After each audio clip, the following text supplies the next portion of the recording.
Hello everyone, welcome to another edition of Meet the Candidates. I'm your host, Jonathan Grabowski, and here we are in fall 2022 election season.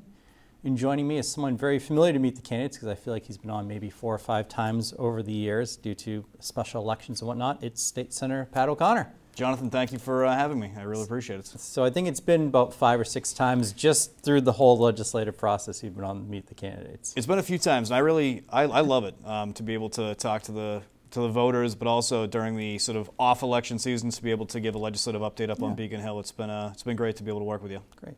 Now, for those that don't know you, just kind of give us a little bit of your background. Sure. So I was born and raised in Weymouth. I went to Weymouth High School. From there, I went to Kingston University in London, England for my undergrad. And upon coming back to Weymouth and to the South Shore, I realized a lot of differences between when I left and when I came back. And at 21 years old, I decided to run for the city council in Weymouth. I was elected. I did 6 terms on the city council, 2 terms as the city council president, and ran in a special election after working for the former state senator and now mayor Bob Hedlund.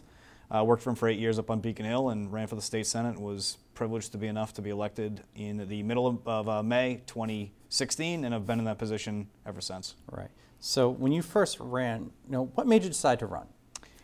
I love public service. It's been something that I grew up with. My mother's a nurse and my father's a plumber, and sometimes when my mother would work at nights and my father would be called into a job, and so a lot of times I'd have to go and stay with my grandmother who lived in Cambridge. And she worked for former Speaker of the House when it was Massachusetts Speaker of the House, Tip O'Neill. And when I'd go over there, she'd be watching a city council meeting or a school committee meeting, so it just was something that I continuously grew up with. And then when Weymouth changed its form of government from a traditional, select board and town administrator or town manager to the city council mayor that it has, the city really erupted in political activity. And I caught the bug then, and it was something that I really wanted to do. And I, went to school, came back, as I said, ran for the city council, was able to do that. And I really felt that I wanted to expand the reach in which I was able to serve the public. And that is why I decided to run for the state senate the first time around. That's why I continued to seek the office. So what have been some accomplishments over that time period? We've had a lot. Right now we're in the process of returning $3 billion to taxpayers. When I got into the state senate, we had a stabilization fund, rainy day fund of just over $1 billion. We were not cutting, but certainly not investing in core essential services like education and healthcare and other things that people on every edge of the political spectrum can agree we need to fund. And now we're in tremendous financial shape. And for the last 3 budgets, I've had the opportunity to be one of the 6 final negotiators of putting together the state's final version of the budget. And we've been able to really invest in people, create opportunity, as well as return a significant amount of tax dollars, the largest tax return that this state's ever seen. In a district sense, we've returned record local aid, whether it's education funding, funding for police and fire, infrastructure, you name it. Every single year we've outdone the year before in being able to return more money and make more investments in our community and the people who live here. And that's been something that I really take a lot of pride in being able to go up to Beacon Hill and really return your tax dollars that you've given to us, both to you individually as well as to you and your community in a larger sense. So looking back on from when you first started, what's something that you wish you knew back then that you know now?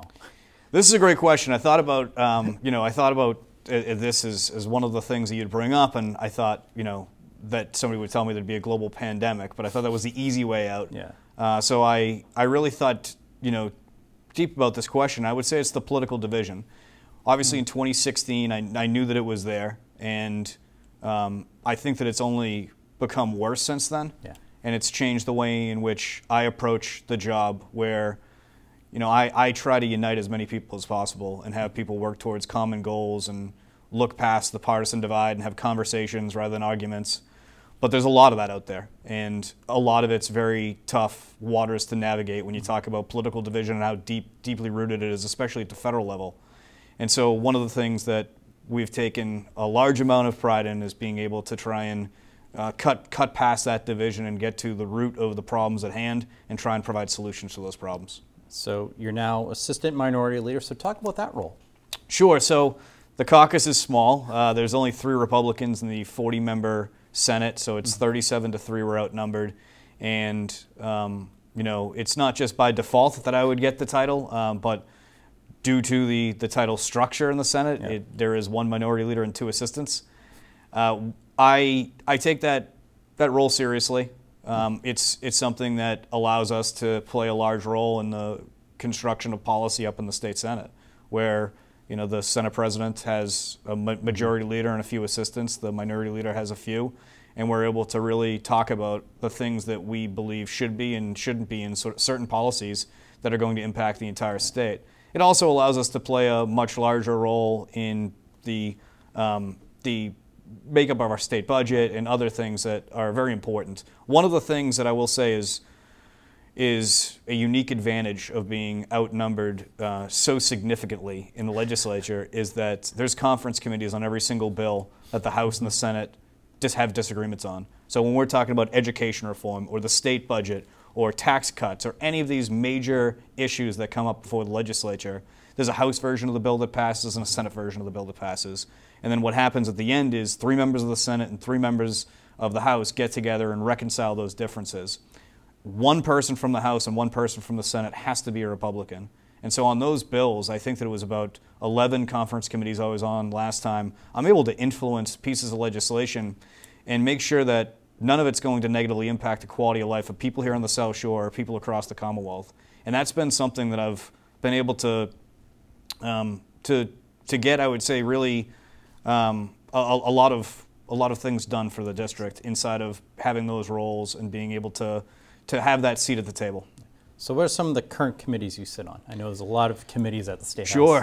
Well, again, being one of 3, a Republican senator has to be on every single one of the committees. And so right now I believe I'm on 22 different committees, which Ways and Means, which is the budget, education, transportation, economic development, global warming and climate change. You know, we could go through them all, but I think it would take up the entire segment. But one of the things that's allowed me to do is really take on a lot of issues and research things that I wouldn't typically have researched, and being able to dig deep on some of these ideas that people have to try and provide some really good solutions to some really challenging issues that the Commonwealth faces and the world faces. I was on a meeting just yesterday with somebody talking about the future of what sort of synthetic protein might look like, and being able to take cells from different animals and grow meat and protein in laboratories. And you know, all of this stuff is mind-boggling to me, but being able to dig deep into these things and find out how do we support and make sure that industry is safe are things that are very important to me. So why seek re-election? I love the job. I believe that the team that we've built up on Beacon Hill with my legislative director, my comms director, my constituent services director, my district director, and my chief of staff, they all love this district, and they all really want to make sure that its best days are ahead of it. And one of the things we've been able to do is help well over 2,000 people in their time of need, whether it be as easy as navigating the RMV system to as difficult as literally finding a family a place to sleep that night. These are issues that no one wants to face, and at that point in time in their lives, and a lot of people's lives, their last-ditch effort call is to our office. And we have a good group of people who are so dedicated to helping people in their time of need. Again, whether it be large or whether it be small, our office is always open. That's one of the things. The second thing is I've filed the second most bills up on Beacon Hill this year. Bills pertaining to domestic violence, supporting individuals with disabilities, supporting our law enforcement and veterans, providing tax breaks to the middle class. Some of these things have made significant progress over the past session, and I want to continue to see that work through, because Massachusetts is in a great position right now. You know, we're not just returning $3 billion just to return $3 billion. Our stabilization fund's the highest it's ever been. The investments into core services are the highest that they've been. And we have a real opportunity now to put in place policy that continues to improve the quality of life of every single person who lives in the Bay State. Great. So Civics 101, we always like to do this here. What's the role of a state senator? Sure, and I get this asked a lot, especially from kids when I go in and read to different classrooms. You know, what is it and what's the differences? Yeah. And the best way that I can describe it is each senator represents about 200,000 people. And of those 200,000 people, they deal with the issues of all of those constituents. They are their front door to state government, whether, again, those issues large and small. In addition to that, every law that we want to see passed in the Commonwealth of Massachusetts or repealed, the state Senate has to go and debate those specific issues. So just as the federal government would be creating a law that governs every single person in the country, the state Senate would present laws that would govern all the people in the Commonwealth of Massachusetts. In addition to that, the state Senate is the upper branch that deals with the budget, second, so last essentially, and we set the state budget for the entire Commonwealth of Massachusetts. And so I would say those are the biggest things. We deal with all the policy in relation to the state, we set the state budget, and we help people in their time of need. So what's the biggest challenge facing the district, and if reelected, how do you plan to work on it? I think the biggest challenge facing the district is infrastructure. Okay. We've been able to deliver, just this past week, over $10 million to various different communities for seawalls and beach renourishment and other issues when it comes to infrastructure. But the price of goods have risen incredibly over the past few years, and it's very difficult for communities to be able to do a lot of the infrastructure work on their own. When you look at water treatment facilities or new schools, which luckily we have state supports for, and water infrastructure, there's some state supports with zero-interest grants and things like that. But we really need to do more as a state to invest in our local communities, knowing the challenges that they're going to face, which I was proud to support grant programs that deal with new roadways, that deal with sidewalks, that deal with a lot of other infrastructure, that deal with getting PFAS out of different water systems. There's been a lot of things that the state has put together to assist communities, and I think we need to just keep that momentum going. I would say if you talk to local officials here in Marshfield or throughout the South Shore, I think they've been very pleased with the amount of support financially and technically that they've been receiving from the state of Massachusetts. And one of the things that we need to continue to do is, with the new administration coming in, the Baker administration leaving, is to make sure that we continue that partnership between state officials, the administration, and local governments. Is there a particular statewide issue, or is it infrastructure, not just the district, but statewide as well? It's statewide as well, but I think the biggest issue when you talk about the Commonwealth of Massachusetts, I would say it's twofold. I'd say the first one is affordability.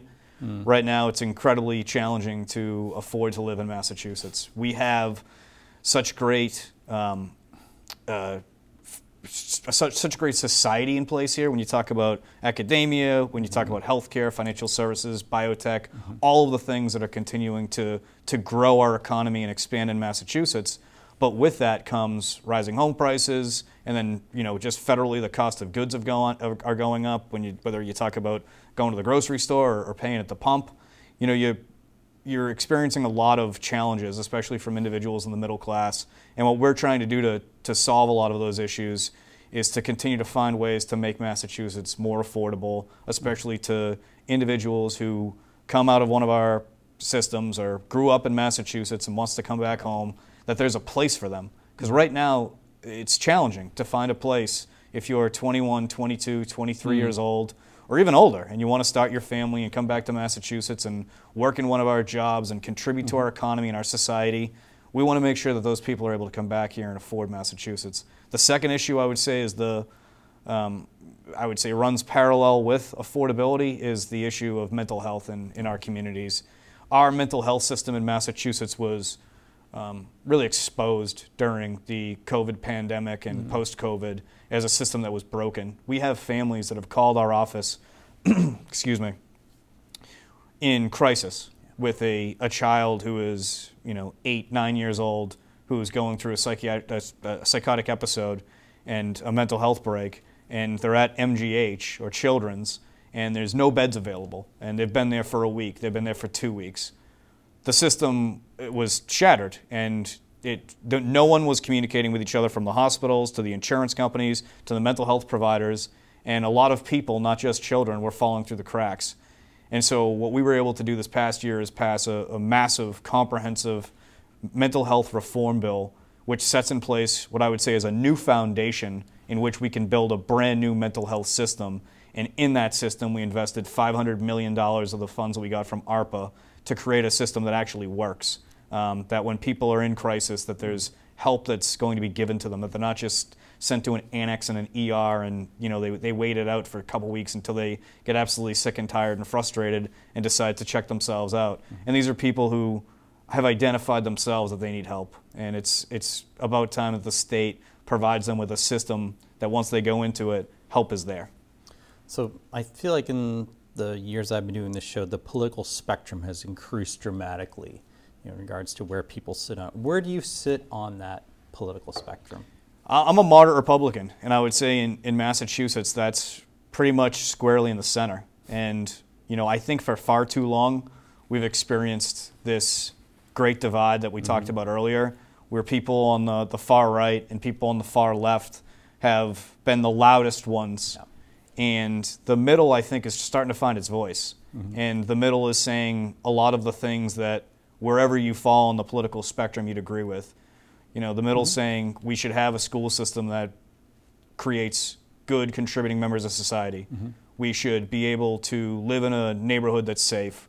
We should have a strong community. There should be opportunity. We should be able to retire. We should be able to have health care that doesn't make us go broke. These are things that I think we can all unilaterally agree on. The only problem is we've been stuck in these arguments over, culture war issues and other things that, may have an impact, but while all of these things are being discussed, there's a lot of issues that we can all agree on that are going unresolved, and they need solutions. And that's why I've really tried to stay out of that noise and be very level-headed in my approach to governing, and that's to be able to make sure that people's voices down here in the South Shore are lifted up when I go up to Beacon Hill, and when I travel and crisscross this district, that we go to as many things and recognize as many people as possible for the good work that they're doing, contributing to the fabric of the communities that we have here. I think the South Shore is such a unique and special place that we've really stayed above a lot of the infighting and political divide, and we have great local elected officials, and it's a really great place to be able to have the privilege of being the state senator. And it allows me to do my work up there knowing that the people down here have my back when I go up there and cast a vote that may go against my party or vice versa. So an item I wanted to bring up that many of our viewers may not be familiar with, but it impacts the district, is the compressor station in Weymouth. So just kind of give us some information on it and what you've done to address it as a state senator. So this has been an issue that I've been dealing with even prior to entering the state senate. The compressor station in North Weymouth is essentially a piece of natural gas infrastructure that assists in the flow of natural gas. And so the natural gas will go through this compressor station. It'll take out a lot of the elements of the natural gas that's no longer beneficial to the gas itself, and then will continue to send the gas along. And as it cleans this gas, it takes that byproduct, and these compressor stations will release that byproduct in what's called a blowdown every so often. Realistically, these things happen more often than not. And at first we were told it might happen once a month. These things happen all the time now when they're open, because they've had many violations and other things that have come against them. But so anyway, so the compressor station is there. It's somewhat operational. It got its waterways permit taken away recently. But back to what it does, and so it takes this byproduct, and then when it has this blowdown, it emits into the atmosphere. And so the people in Weymouth and throughout the South Shore said, we don't want this infrastructure in a residential area. It's right next to the Fall River Bridge. It's near preschools and regular schools, and it's not in a good location. We weren't saying no to the infrastructure. We were saying no to the location. And since then, what we've been able to learn about these compressor stations is, they're not good. There's one in Minnesota, New York, which individuals have experienced respiratory issues and other ailments because of the compressor station that's there. There's been many of them over the past, just year or so that blow up. You can go to YouTube and look at this. It's a heavy-duty industrial natural gas piece of infrastructure that they decided to put there. And the thing that makes me most upset about this, and so the history of this is when I was city council president and all through my time in the Senate, I've been fighting this because I think it's inappropriate to locate something of that magnitude right there. And one of the things that makes me most upset about this is this was approved under President Obama and then approved again under President Trump, so there's no partisan element here. The Federal Energy Regulatory Commission, which actually approved this project, at the point in time that it was approved, it's supposed to be the FERC commission is supposed to look out for the interests of the community, look out for the interests of the federal government. And instead, it's looking out for the interest of these corporations. And FERC at that point in time, the chair of the board was a person who used to be the president of National Grid. And so, you know, a phrase that I learned was regulatory capture. And it's when a regulatory agency no longer looks out for the people and actually looks out just for the industry in which they're supposed to oversee.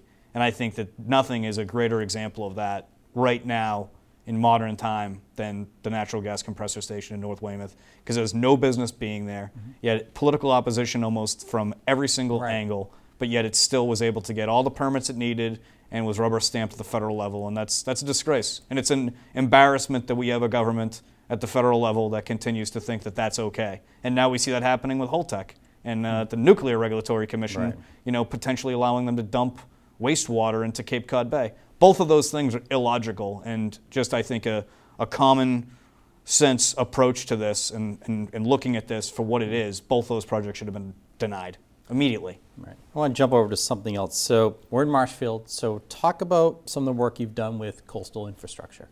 Sure. You know, we've been very, very lucky that we have the Dam and Seawall grant program that exists. It's only open to communities that are able to put in applications that have seawalls. So there's some communities, you know, out in Western Mass and other areas that may not qualify for this. They might have a dam that they need to fix, but primarily this is for the 74 coastal communities that exist in Massachusetts. And we were able to get this program up and running about a year and a half before I got into the legislature. Jim Cantwell was actually instrumental, as well as Bob Hedlund, in being able to put this program in place. There was no funding mechanism at that point in time. And then, you know, cue Governor Baker to come in and say, we're going to fund this, and we're going to fund it with significant resources. And almost every single time we've had a grant round with the Dam and Seawall Repair Fund, the South Shore, Marshfield, has been a tremendous recipient of the work from that.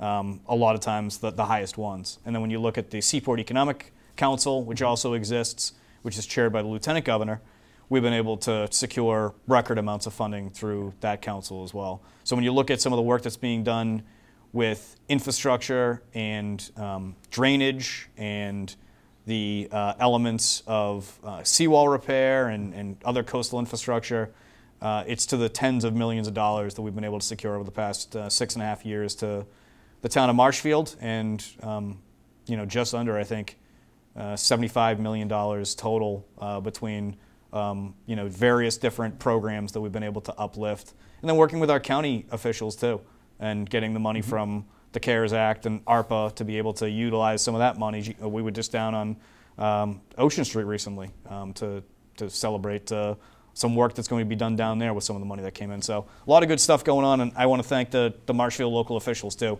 Great people to work with, and they make my job a lot easier by putting together such incredible applications for a lot of the funding that they need. And honestly, there's a big need down here, and I think the state has identified Marshfield as a place they want to invest in. There's a lot of really good things happening in Marshfield, and I know you're going to go on to the next question, but I said it during COVID, you know, by uplifting the fairgrounds to be a regional facility for COVID, a new police station, new addition to the senior center, new DPW. I mean, there's a lot of really, really good things happening in Marshfield. I think the citizens should be proud about their investment that they've made at the ballot box in this town. Yeah, definitely. So an item you mentioned earlier was housing. So sustainable housing growth is an item you've been involved in. So talk about your work with the South Shore Chamber's Housing Working Group. I know that's something that's kind of both near and dear to both of us. Yeah, right now when you talk about the biggest issues, housing could easily be one of them that we put alongside affordability and the mental health crisis that we have going on. Housing is the biggest factor to the future of the state's economy. Right now we are the destination for biotech. We are one of the biggest destinations now for cybersecurity. We're uplifting companies in Israel and other areas to try and scale and then create a world headquarters here in Massachusetts through a program called Mass Challenge. I was actually able to go over to Jerusalem and check that out a few years back. It's really cool. And we have the envy of the world for our healthcare, and we are the best higher ed system in the country, if not the world. We have all these things going for us. The only problem is when we have these companies that want to come here, we have these people who graduate from our colleges and universities, and they get a job, it's where do they live? And they're not going to be living in a lot of the places in which they're familiar with, the Somervilles, the Bostons, the Cambridges. They're priced out of those areas, especially to buy. So a lot of the emphasis has been on building a lot of the rental units. I'm not a huge fan of that as a structure. I do believe that the way forward is to find and identify partnering communities that are willing to build middle-class housing. And middle-class housing is, starter homes. It's what it used to be. And we need to bring that back because due to supply and demand, the housing prices here on the South Shore have risen to rates that we've never seen before, which is great for people who own those homes. And I wouldn't want to do anything that creates a burden on the amount of money that those people's homes have increased by. So we need to do this intelligently, where we take into consideration the stock that's already here, housing stock that's already here. We have the right mix as far as the potential for rental properties or condominiums. And then we look and we try and find areas in which we can build homes at the $300,000 or just over $400,000 rate for people who want to come and live in the South Shore. People who graduated from Marshfield High and then went to college either here or elsewhere.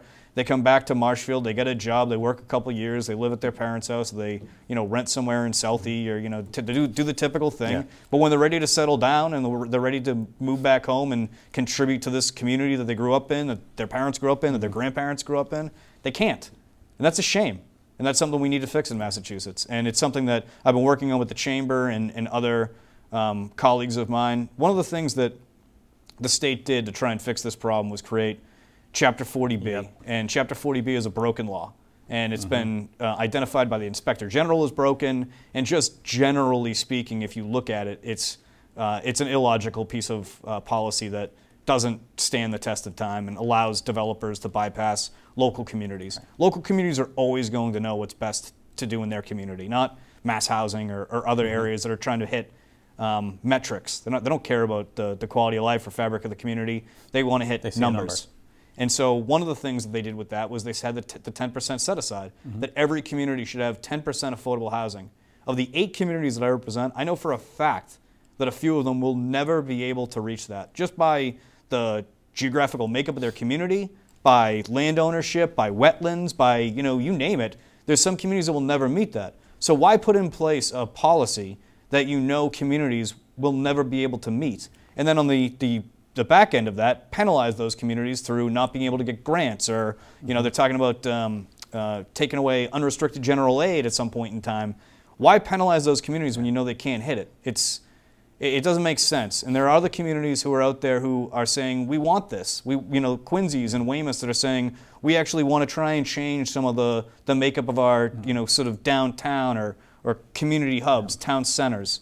And so let's talk about what we can do there. Why shouldn't there be partnerships between communities that want more than 10% and communities that are struggling to ever meet that 10%? I just think that we need to reimagine the way that we're looking at housing, and we need to do it quickly, because I remember Secretary of Administration and Finance, Jay Ash, he was the secretary before the current one, had said, if you don't build the housing, one of two things or both will happen. The jobs will go, the people will go, or they'll both go.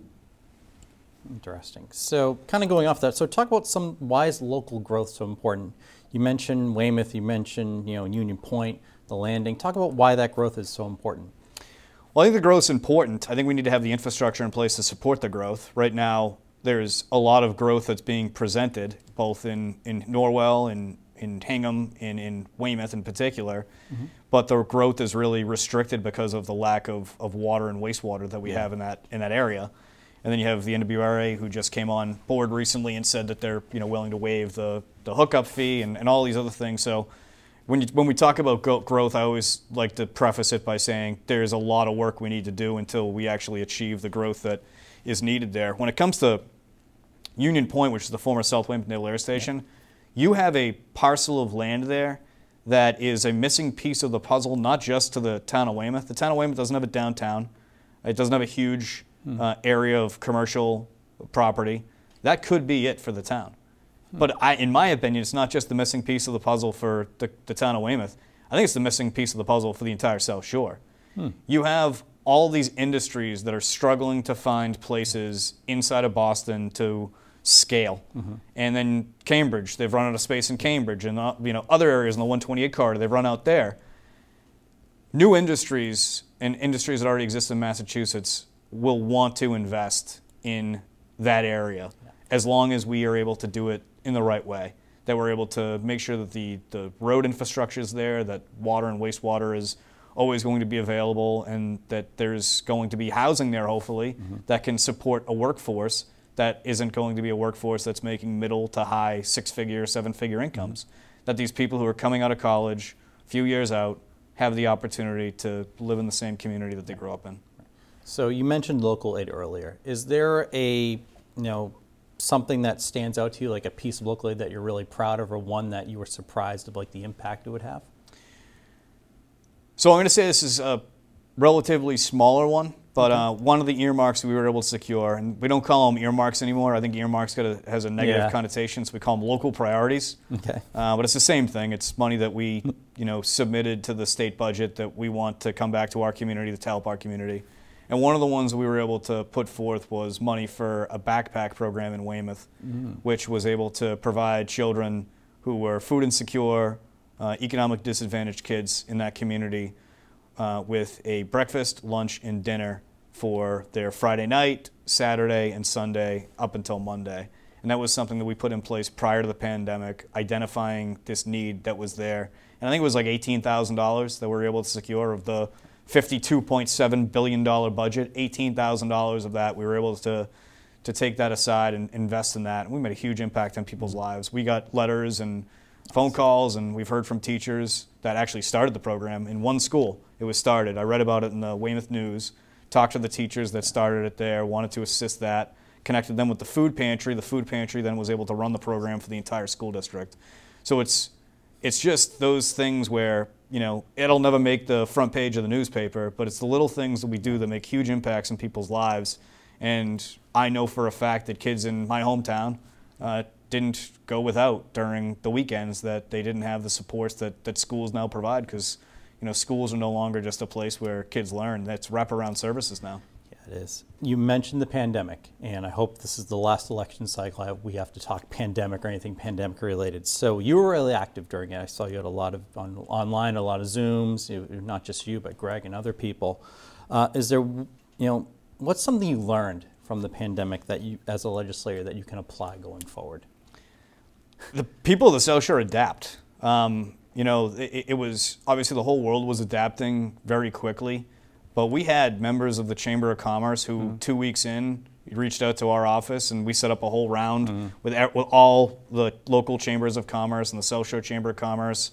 The state was able to upfit systems with unemployment as well as business grants. We were able to do a lot in a short period of time, and I think that one of the things that allowed us to do that was because we were financially prepared for something bad to happen. And being able to have those resources at your disposal, having a stabilization fund at that point in time, I think it was about $4 billion, and now even though we use some of that, it's $7 billion now. Being able to have that safety net allowed us to act really quickly in being able to save people's jobs, save people's businesses, and make sure that our communities weren't going to suffer financial hardship because of this. And we actually came out of the pandemic, which is just shocking, financially positive, both fiscal years that the pandemic occurred in. And so Massachusetts, as I said, now we're returning the $3 billion, but that's on top of being able to, in my opinion, really take care of our citizens during that period of time. And there are some things that I, disagreed with when, all of this started, whether it be certain industries being shut down or certain mandates that they put on some individuals. But at the end of the day, I think that what our state government was able to do was the best example of how to manage a pandemic that any state had. And I watched a lot of it. I watched a lot of Cuomo's press conferences and Newsom's press conferences, and I saw a lot. And I read and do a lot of research on what other states are doing to help their people. And I thought that what we did was the absolute best, and the end result is a thriving economy, one of the lowest unemployment rates that we've ever had, a stabilization fund, the highest it's ever been by multiple times, and people about to get a check in the next couple weeks from the state government as a thank you for being able to create such a wonderful, thriving society that we have. And people have complaints and, you know, Massachusetts and all this other stuff, but from the inside of this, and I would tell you the truth if I didn't believe this, I think that Massachusetts is the best state in the entire nation. Excellent. So two areas that you've been really active are advocating and protecting our disabled population and animals. Why are those two areas so important to you? Well, I think that the structure of helping individuals with disabilities, we provide the best social safety net for individuals with disabilities, from, you know, PCAs to care through DDS, and having children go through the public school system till they're 22 years old. But just because we have the best system doesn't mean there aren't problems with it. Right. And we've met with so many families of children, both young and adult disabled, that want to make sure that we have a better system in place. One of the accomplishments that we were able to do is Ann Joyce, whose son Dana has severe intellectual and developmental disabilities, is nonverbal, and was at a home and was returned to his home. They took him every weekend to their home in Weymouth, and when they would bring him back to his home, he was apprehensive towards going back. Mother's intuition led Ann Joyce to install a nanny cam inside of his room and caught two individuals that work at the home abusing Dana. They were fired on the spot. State police got involved. Burden of proof was there through the nanny cam. And when Ann had Dana, she's a nurse by trade, she decided to dedicate her life to helping those with disabilities as well. And so she works for another organization. And one of the people who abused her son went and applied at the organization that she works for. And had it not been for Ann working there, that individual would have gotten that job, because nothing had been really processed yet other than the burden of proof being there. So we wrote Dana's Law, and after we wrote Dana's Law, we had a public hearing on it. And the public hearing brought people from Western Massachusetts, from Worcester, from the Cape, all having the same experience, that their loved one was abused, and the individual, the abuser, was able to go and then get another job. And that's a more systemic issue as far as why that happens, but right before the pandemic hit, and I remember this because the governor disinfected the pens, he was able to sign Dana's Law, Nikki's Law, Nikki Chan also, his family got involved in this. They were able to sign that law with Ann Joyce and Paul Joyce present, and we were able to make a difference. And since then, 22 individuals have been stopped from working inside of the field with individuals with disabilities because of that law being put in place. And as far as being able to protect animal welfare, I think that we have made so many good strides in Massachusetts, and there's one last one that we need to close, and that's pet shops. Okay. Pet shops is the last real supply chain that puppy mills have in the Commonwealth. People are able to go down there, buy the pets in Missouri, Mississippi, you know, you name it. They come up here and they have a lot of issues.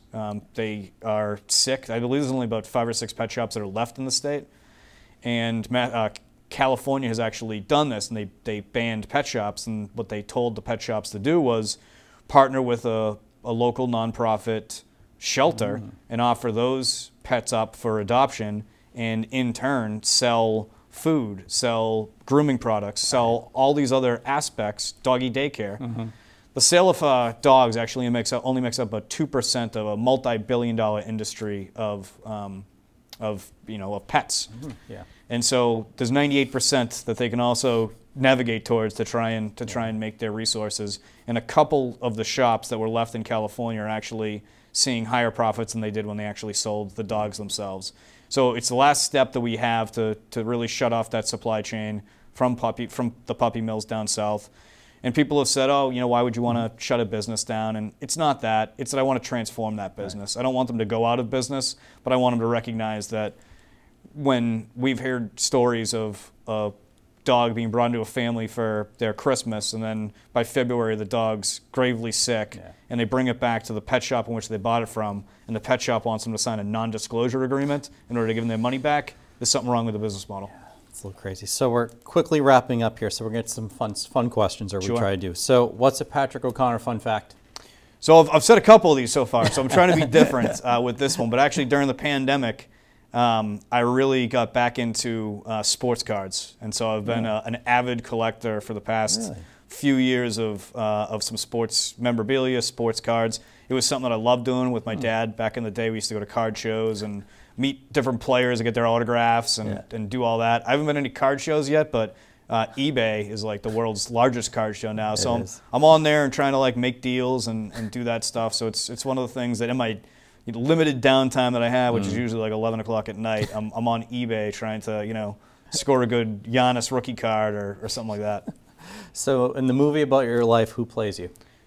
I don't know. I would say I'm obviously, due to some health complications, he's limited in what he does, but I'd say Michael J. Fox. I think there's that family ties component of Alex P. Keaton and then Spin City when he was the chief of staff too. So wow, that's a good I think there's some parallels there. I can definitely see that.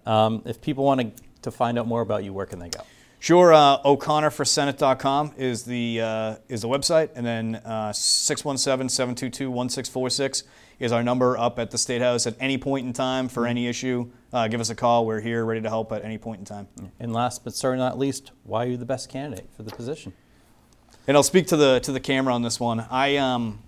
I've really enjoyed being able to serve as your state senator for the past 6.5 years. We've been able to invest in a lot of community-based organizations that are doing tremendous work down here, whether it be helping our neighbors in need, assisting the most vulnerable in our community, trying to find cures for childhood cancer. There's some amazing people in the South Shore that I've been able to meet over the past 6.5 years, and I want to continue to foster those relationships and invest in our community and make sure that there's opportunity for you and for your family, and that Massachusetts continues to thrive and strive as being the greatest state in the nation. And being able to do that is keeping taxes low, our neighborhoods safe, our communities strong. And so on November 8th, I really would appreciate your vote and ask for your support. Thank you.